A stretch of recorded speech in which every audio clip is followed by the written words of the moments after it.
누가복음 2장 41절로 52절까지의 말씀, 제가 가진 신약성경 90페이지에 있습니다. 저와 여러분이 한 절씩 교독하시고 마지막 절 52절은 한 목소리로 같이 합독하시겠습니다. 제가 먼저 41절 받들어 올리도록 하겠습니다. 그의 부모가 해마다 유월절이 되면 예루살렘으로 가더니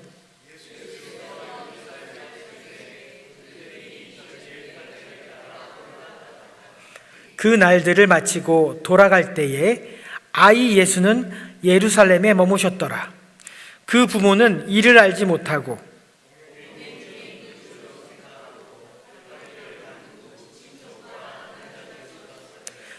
만나지 못함에 찾으면서 예루살렘에 돌아갔더니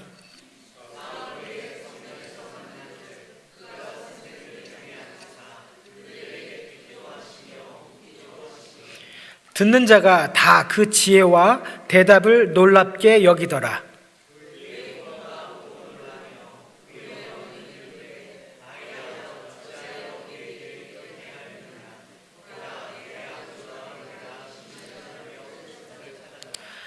예수께서 이르시되 어찌하여 나를 찾으셨나이까? 내가 내 아버지 집에 있어야 될 줄을 알지 못하셨나이까? 하시니 예수께서 함께 내려가사 나사렛에 이르러 순종하여 받드시더라. 그 어머니는 이 모든 말을 마음에 두니라. 예수는 지혜와 키가 자라가며 하나님과 사람에게 더욱 사랑스러워 가시더라. 아멘. 살아계신 하나님의 말씀입니다. 아멘. 함께 기도하시겠습니다. 하나님, 주일을 따로 거룩하게 성별하여 주님 전으로 모여 아버지 집에 모여 이렇게 한 입으로 한 마음으로 찬양케 하시니 감사합니다. 또 병환 중에, 아픔 중에, 육체의 연약함 중에도 저희를 불러주셔서 하나님의 말씀을 듣게 하시니 감사합니다. 하나님의 말씀을 듣는 순간에 우리의 모든 연약함이 회복되게 하시고 필요한 모든 기도 제목들도 하나님의 때에 응답받을 수 있는 시간이 될 수 있도록, 하나님의 말씀을 듣고 돌아가는 시간이 될 수 있도록 성령님께서 역사하여 주시옵소서. 이 시간을 온전히 주님 앞에 올려드립니다. 전하는 자는 오직 하나님이시니 하나님께서 이 시간 이 자리를 통하여 말씀하여 주시옵소서. 감사드리며 예수님의 이름으로 기도하옵나이다. 아멘. 그의 부모가 해마다 유월절이 되면 예루살렘으로 올라갔다고 오늘 첫 절이 기록하고 있습니다. 여기서 그의 부모를 모르시는 분은 없을 줄로 압니다. 그의 부모는 요셉과 마리아입니다. 해마다 매년 때가 되면 예루살렘으로 올라갔다. 근데 그때는 어느 때냐 하면 우리가 다 알고 있는 유월절이라고 성경은 말을 합니다. 유월절 다 알고 계시죠? 이스라엘에는 3대 절기가 있습니다. 유월절, 맥추절, 초막절입니다. 출애굽기 23장 14절, 17절 스크린에 나와 있는데 함께 읽어보도록 하겠습니다. 14절입니다. 시작. 너는 매년 3번 내게 절기를 지킬지니라. 너는 무교병의 절기를 지키라. 내가 내게 명령한 대로 아비볼의 정한 때에 1해 동안 무교병을 먹을지니 이는 그 달에 내가 애굽에서 나왔음이니라. 빈손으로 내 앞에 나오지 말지니라. 맥추절을 지켜라. 이는 내가 수고하여 밭에 뿌린 것에 첫 열매를 거둠이니. 수장절을 지키라. 이는 내가 수고하여 이룬 것을 연말에 밭에서부터 거두어 저장함이라. 내 모든 남자는 매년 3번씩 주 여호와께 보일지니라. 아멘. 네, 오늘 출애굽기에서 말한 것처럼 모든 남자, 이스라엘의 모든 남자는 1년에 3번씩 여호와의 앞에 예루살렘으로 올라가서 보여주어야 되는 겁니다. 특별히 유월절은 아비벌 이렇게 나와 있는데 우리로 따지자면 정월 1월 대보름처럼 1월 14일입니다. 1월 14일 400년간의 노예 생활에서 해방된 것을 기념하는 날입니다. 어린 양을 잡아서 문설주와 임방에 발라서 유월하였다. 그래서 기념하는 날. 그리고 또 무교병, 누룩이 없는 빵을 먹었다 해서 무교절이라고도 합니다. 두 번째 나온 맥추절은요, 보리를 수확한다 해서 맥추절인데 7월 15일쯤 됩니다. 6월절에서부터 일곱째 주, 즉 50일이 되어서 지킨 절기라 해서 오순절이라고도 말을 합니다. 밀을 첫 수확해서 드린다 해서 초실절이라고 하기도 하고, 일곱째 날 동안 일곱 주를 기다렸다고 해서 칠칠절이라고도 불립니다. 헷갈리기 시작하겠죠. 자, 세 번째 날은 수장절입니다. 거둘 수 저장할 장 해서 연말에 밭에서부터 거두어 저장했다 해서 수장절이라고 합니다. 이스라엘 백성이 출애굽한 후 40년간 광야에서 천막에서 생활을 한 것을 기념하였다고 해서 장막절이라고 하기도 합니다. 지붕에 천막을 치고 기념하는 축하 절기입니다. 초막절, 장막절이라고도 부릅니다. 출애굽기, 오늘 읽었던 출애굽기에 의하면 모든 유대 남성들은 1년에 3번씩 유월절, 맥주절, 수장절을 기념하여 지키라고 규정되어 있었습니다. 유대 남성이라고 남자들만 강제성이 있는데도 불구하고 오늘 본문에 보니까 마리아도 함께 동행하였다라는 것은 이 마리아와 요셉이 얼마나 경건하게 율법에 순종했는지를 보여주고 있는 겁니다. 즉 매일매일 삶 속에서 하나님의 말씀대로 살아보려고, 경건하게 살아보려고 애쓰고 노력했던 부부였다는 것입니다. 예수님의 형제가 혹시 몇 명이 있었는지 기억하십니까? 성경에 나와 있습니다. 예수님에게는 최소 6명의 형제 자매가 있었습니다. 마태복음 13장 55절을 보면 함께 읽어볼까요? 이는 그 목수의 아들이 아니냐? 그 어머니는 마리아, 그 형제들은 야고보, 요셉, 시몬, 유다라 하지 않느냐? 다음 절에 그 누이들은 다 우리와 함께 있지 아니하냐? 그런즉 이 사람의 모든 것이 어디서 났느냐 하고, 오늘 13장 55절을 보면요, 4명의 형제 야고보, 요셉, 시몬, 유다가 있었습니다. 그리고 56절에 의하면 그 누이들이니까 복수입니다. 2명이었는지 3명인지 알 수는 없습니다.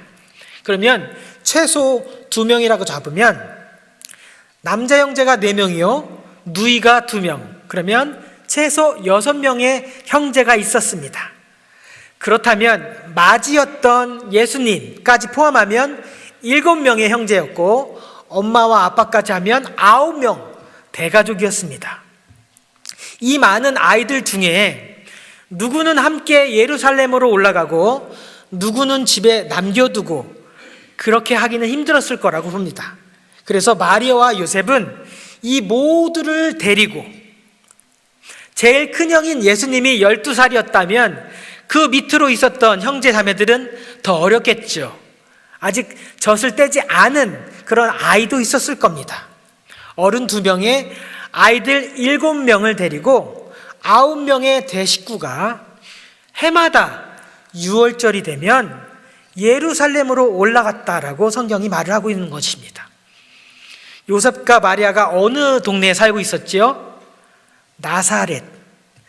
나사렛에서부터 예루살렘까지의 거리는 대충 짧게 잡아도 100km가 넘는 아주 먼 거리였습니다. 걸어서 간다면 적어도 좋기 일주일은 걸려야 됩니다. 갓난 아기로부터 12살, 그리고 부모가 9명의 대식구를 데리고 1년에 3번씩 예루살렘으로 100km가 넘는 그 먼 거리를 마다하지 않고 율법을 지키기 위해서 1년에 3번씩 올라갔다는 겁니다.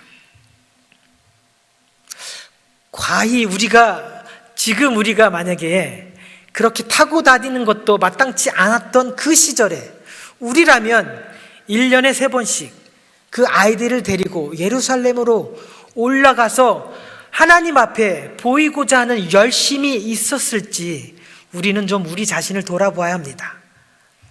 주일날 예배를 나오려고 하는데 길이 밀리네요.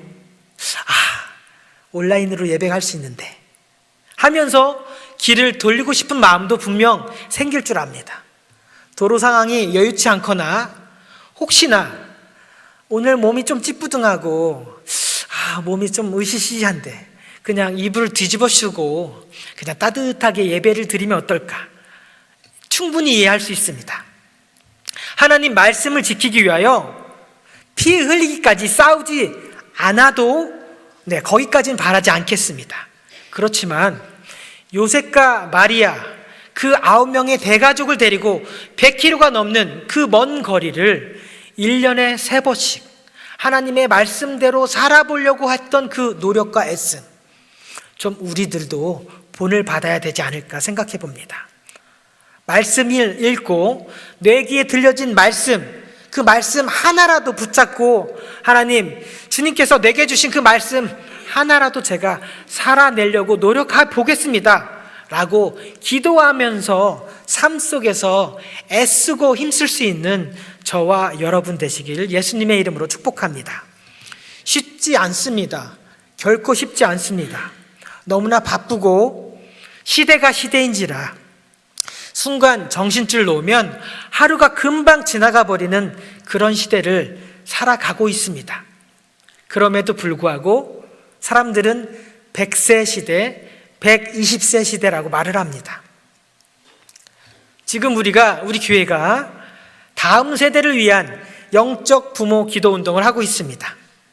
앞으로 2달 동안 우리에게 맡겨진 그 아이들을 위해서 기도할 텐데 그 아이들을 놓고 하루라도 안 빠지고 기도하는 게 결코 쉬운 일이 아닙니다.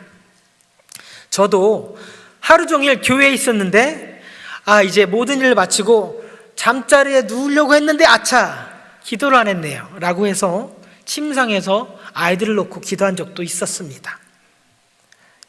이런 순간의 문화, 찰나의 문화, 그런 문화 속에서 살아가고 있는 우리지만 그래도 붙잡고 살아가길 부탁을 드립니다. 하나님 말씀 붙잡고 살아가실 수 있는 저와 여러분 되시길 축복합니다. 한편 유대 사회는 13살이 되면 책임 있는 사회 구성원으로 인정이 되는 성인식을 거행을 합니다. 이를 율법의 아들 바르 미츠바라고 합니다. 이 성인식을 치러야만 유대인들이 모이는 회당의 구성원, 일원이 될 수가 있었습니다. 탈무드나 미시나의 기록에 의하면 유대 소년들은 13살이 되기 전에 1, 2년 전에부터 예루살렘 성전에 올라가서 율법의 아들이 되는 그 식을 지켜보면서 미리 배우겠다고 합니다. 따라서 우리 예수님께서 오늘 12살이 되었을 때 올라간 것은 다음 해에 있을 성인식, 율법의 아들 의식을 미리 준비하기 위한 모세와 마리아의 배려 있을 거라고 생각합니다. 그런데 43절에 의하면 그 날들을 마치고 돌아갈 때에 여기서 그 날들은 따져고 보면 6월절을 치르기 위해서 올라갔으니까 6월절은 1월 14일입니다. 그리고 무교절을 지내야 됩니다. 무교병을 먹는 일주일, 그러니까 15일부터 21일까지. 즉 따지고 보면 6월절 1월 14일부터 1월 21일 총 8일 동안의 기간을 모두 지켰다는 것을 의미합니다. 그런데 그 날들을 다 지키고 다 마치고 아이 예수는 예루살렘에 머무셨고 부모는 그것을 알지 못했다라고 기록하고 있습니다. 자, 여기서 쓰인 머무셨다, 아이 예수는 성전에 머무셨다라는 동사는 부정과거 능동태로서 어쩔 수 없이 남겨진 상황이 아니라, 실수로 머무른 게 아니라 자발적인 의지로 예수님께서 스스로 예루살렘에 남아 있었다라는 의지적인 것을 보여주는 동사입니다. 예수의 부모들은 아기 예수가 동행 중에 있는 줄로 알고 하룻길을 예루살렘으로부터 나간 뒤에 친족과 아는 자 중에서 찾아봤는데 만나지 못했고, 찾으면서 다시 하룻길로 예루살렘에 돌아갔다. 그랬더니 사흘 후에 아이 예수를 성전에서 만났다라고 기록하고 있습니다. 아이를 둔 부모로서 사실 쉽게 납득할 수 없는 본문입니다. 아이를 잃어버렸는데 3일 동안 찾지 못했다. 좀 납득하기가 어려웠습니다. 그래서 제가 여기저기 주석서를 좀 찾아봤는데, 바클레이 주석서에 의하니까 일반적으로 여성분들은 남자분들보다 걷는 속도가 느리기 때문에 훨씬 먼저 길을 떠났다고 합니다. 그것이 관례였다고 합니다. 또 옥스포드 원어 성경 대전에는 그 당시에 유월절에 참여한 사람들이 고향으로 돌아갈 때는 남자는 남자들끼리, 그리고 여자는 여자들끼리 무리를 지어서 내려갔으니, 그래서 아이들은 아버지 쪽이나 또는 어머니 쪽 한편에 따라갔다고 합니다.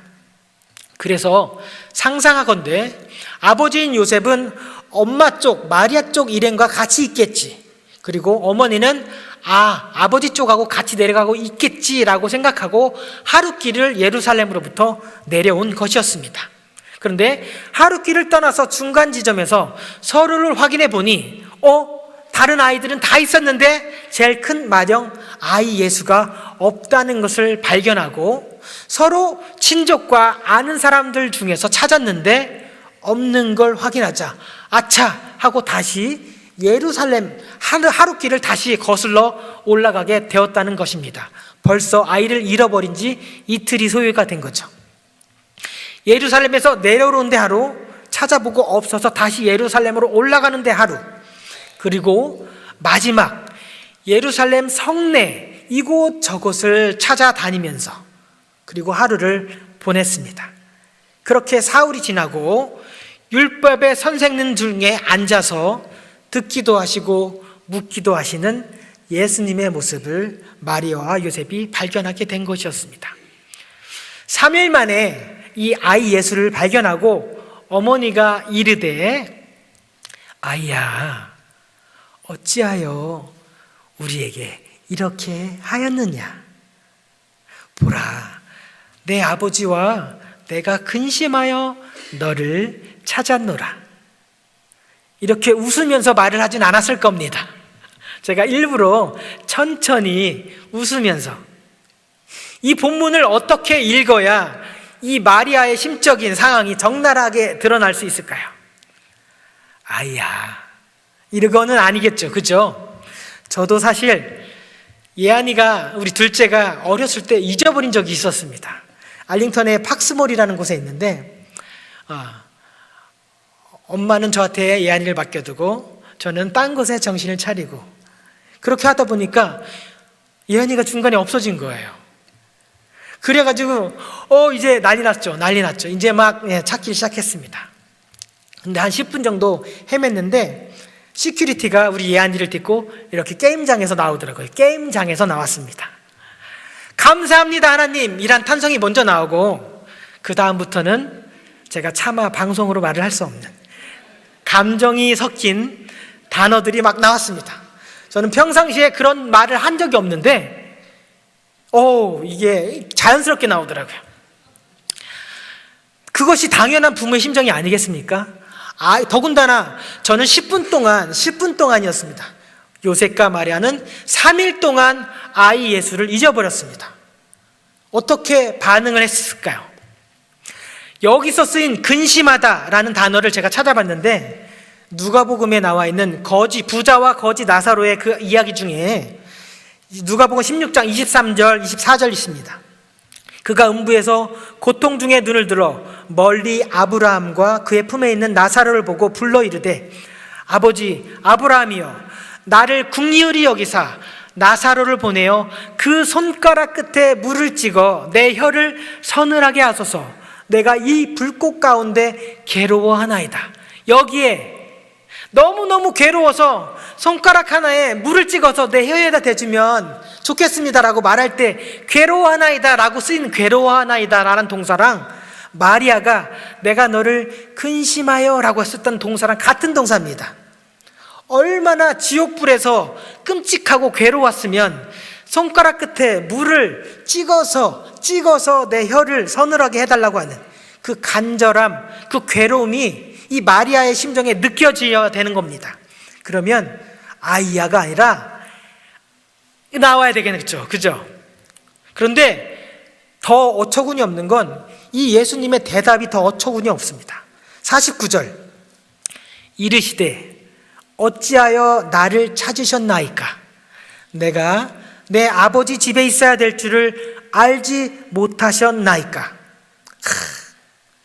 원문에 충실하게 제가 읽을 수가 없죠. 그죠? 왜냐면 지금 뿔이 이만큼 올라가 있는, 그죠? 모든 인내심 한계를 당하고 있는 엄마 아빠한테 아기 예수님이 이렇게 말하는 거예요. 어찌하여 나를 찾으셨나이까? 말이 안 됩니다.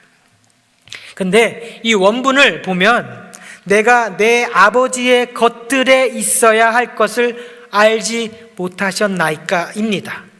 즉 아버지의 집이라는 단어에서 집이라는 단어는 없고 원래 아버지의 something에 있어야 한다라고 기록이 되어 있습니다. 아이 예수의 대답의 요점은 내가 아버지의 것에 있어야 한다라는 것입니다. 그런데 발견된 장소가 아버지의 집이었기 때문에 아버지의 집에 있어야 될 줄을 모르셨나이까? 라고 번역을 한 것입니다. 예수님께서는 내가 아버지의 집에 있어야 한다. 내가 아버지를 만나는 곳에 있어야 한다. 내가 아버지의 일을 하는 곳에 있어야 한다. 여러 가지로 해석을 할 수 있도록 말씀을 하셨습니다.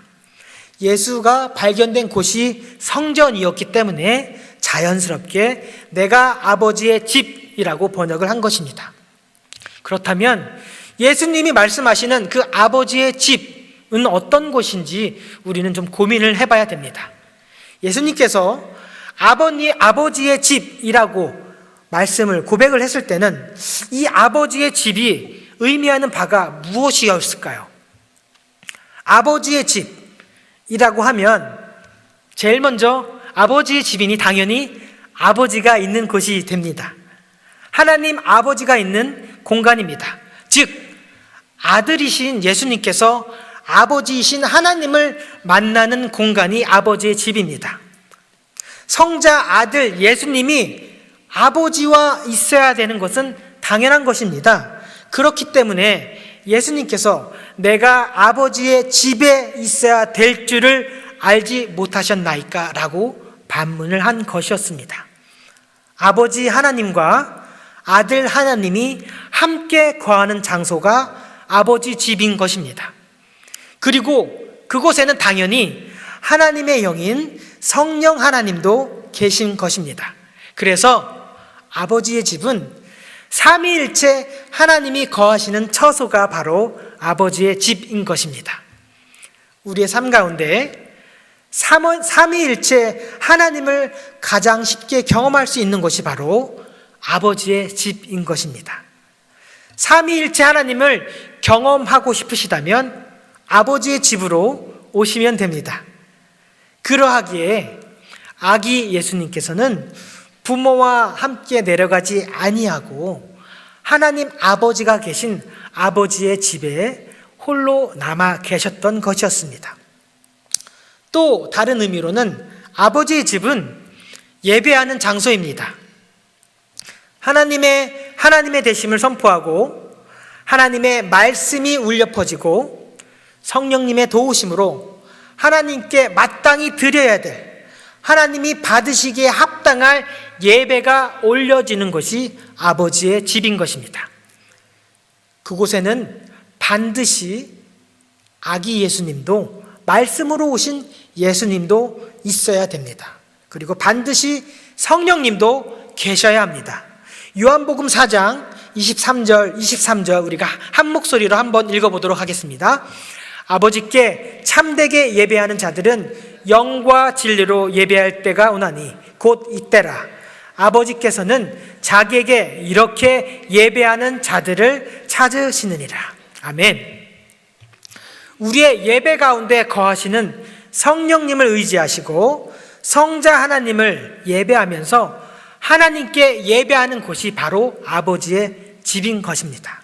그래서 우리가 이곳에 모여서 예배할 때는 하나님 아버지, 그리고 말씀이신 아기 예수님, 그리고 성령 하나님, 이렇게 세 분을 의지하면서 하나님 앞에 예배하러 나가는 것입니다. 그렇게 예배하는 자들은 하나님께서 오늘도 눈을 들어 찾고 계시는 줄 믿으시길 바랍니다. 또한 오늘 본문의 아버지 집은 단순히 하나님을 예배하기 위한 장소뿐만 아니라 하나님의 말씀을, 교훈을 듣기도 하시고 가르치기도 하는 장소인 것입니다. 유대인들은 성전에 모여서 율법을 가지고 어려서부터 율법을 가르치고 교훈하고 선택받은 하나님의 사람으로 율법이 제시하는 길을 걸어가도록 가르치고 훈련하였습니다.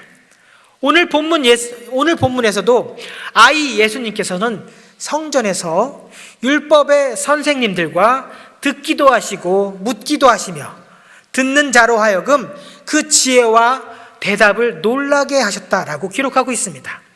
그래서 아버지의 집에서는 하나님의 말씀의 교육을, 다음 세대의 교육이 있어야 되는 것입니다. 이스라엘 백성들, 지난번에 말씀하신 것처럼 성전에 모일 때마다 쉐마 이스라엘을 고백하면서 자녀들에게 부지런히 가르쳤습니다. 지지난주 말씀이었죠. 여호수아 1장 8절 다들 암송하고 있죠? 한번 암송해 보도록 하겠습니다. 시작. 이 율법책을 내 입에서 떠나지 말게 하며 주야로 그것을 묵상하여 그 안에 기록한 대로 다 지켜 행하라. 그리하면 내 길이 평탄하게 될 것이며 내가 형통하리라. 아멘. 그러하기에 우리 교회도 다음 세대에게 이 하나님의 말씀을 부지런히 가르쳐야 되는 것입니다. 그것이 저와 여러분, 우리 부모 세대에게 주신 하나님의 사명인 것입니다. 신명기 6장 7절 기억하시죠? 내 자녀에게 부지런히 가르치며 집에 앉았을 때든지 길을 갈 때든지 누워있을 때든지 일어날 때든지 이 말씀을 강론할 것이며 매일매일 삶 속에서 언제든지 쉬지 말고 하나님의 말씀을 가르치라는 것입니다. 길을 갈 때든지 누워있을 때든지 일어날 때든지 셀폰을 만지는 습관을 보여주지 마시고 하나님 말씀, 성경을 펴서 읽는 모습을, 암송하는 모습을 보여주시는 부모님들 되시길 예수님의 이름으로 축복합니다. 제가 이제 노래를 하나 할 텐데 여러분들이 다 아는 노래일 것입니다. 잘 알려진 CM송입니다. 그런데 제가 가사를 바꿨습니다. 고백하기 전에 두렵고 떨리는 마음으로 제가 CM송입니다. 손이 가요 손이 가. 혹시 아시나요? 제가 한번 해보겠습니다. 손이 가요 손이 가 성경책에 손이 가요 아이손 어른손 자꾸만 손이 가 언제든지 성경책 어디든지 성경책 누구든지 성경책 읽어도 물리지 않는 진리의 말씀. 아직 안 끝났는데요. 누구든지 읽어요 하나님 말씀. 네, 농심에서 나온 새우깡의 CM송입니다. 제가 다시 한번 해보겠습니다. 손이 가요 손이 가 성경책에 손이 가 아이손 어른손 자꾸만 손이 가 언제든지 성경책 어디서나 성경책 누구든지 성경책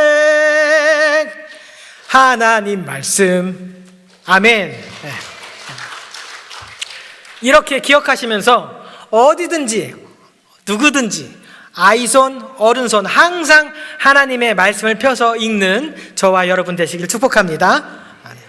오늘 본문에서는 아이 예수님께서 의도적으로 부모를 따라 나사렛으로 내려가지 않고 아버지의 집에 머무르면서 12살밖에 되지 않은 아이임에도 불구하고 하나님의 지혜와 은혜가 그 예수님의 위에 있었음을 율법의 선생들과 그리고 목도한 부모님들에게 보여주셨습니다.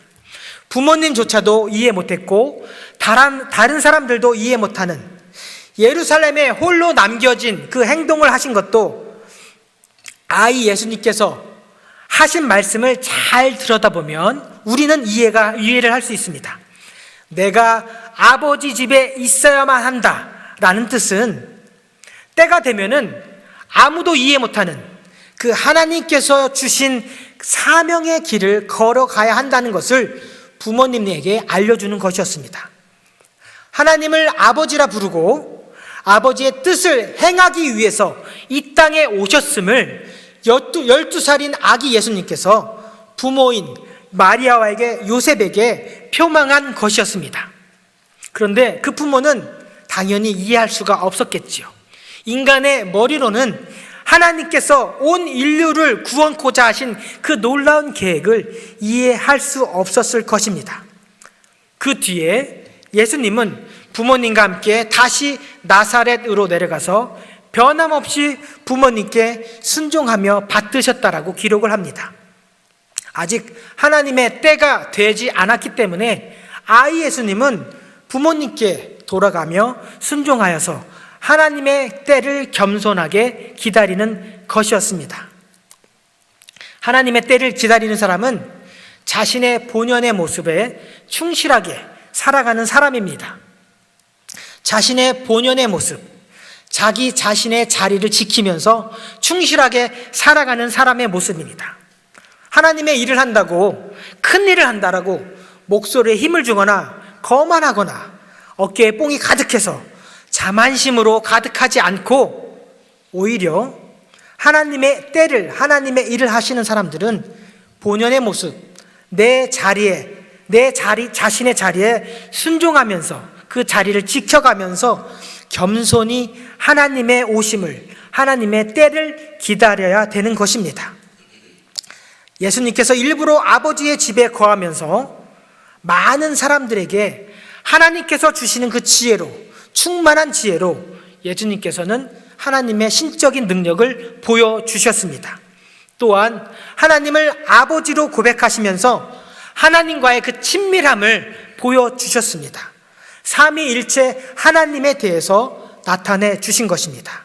또 예수님께서 이 땅에 오셔서 해야 될 일들, 아버지의 일들, 아버지의 뜻을 행하기 위해 오셨음을 보여주셨습니다. 이 모든 것을 보여주셨던 것은 다른 것이 아니라 바로 아버지의 집이라는 곳입니다. 아버지의 집에 거하는 자들의 받는 축복을 예수님께서 예로 보여주시는 것입니다. 아버지의 집에서 거하면서 아버지 하나님의 축복을 받는 것은 어떤 것인가 하면은 아버지의 집에 거하면서 기다리는 사람들은 아버지의 뜻을 깨닫게 됩니다. 하나님 아버지의 뜻을 예수님을 통해서 깨닫게 됩니다. 그리고 깨달은 아버지의 뜻을 겸손히 기다리며 아버지의 때를 기다리는 순종하는 사람들인 것입니다. 이렇게 아버지의 집에 거하는 자들에게는 하나님께서 부어주시는 아주 특별한 은총, 특별한 축복을 받게 됩니다. 이럼에도 불구하고 이러한 축복을 받는데도 불구하고 아버지의 집에 오시는 것을 불편해 하시겠습니까? 아버지의 집에 오시는 일을 귀찮아 하시겠습니까? 아버지의 집에 오셔서 아버지의 따뜻한 품에 안기시고 아버지의 뜻을 깨닫고 아버지의 때를 기다리며 순종하시는 하나님 아버지의 참된 자녀의 삶을, 복된 삶을 살아 누리시기를 예수님의 이름으로 간절히 축복합니다. 예수님의 요한복음에 보면 요한복음 1장 12절의 말씀에 뭐라고 기록되어 있냐면 하나님의 자녀된 특권이 있다고 말을 합니다. 혹시 암송하시는 분 계십니까? 요한복음 1장 12절. 제가 까먹어서 요한복음 1장 12절.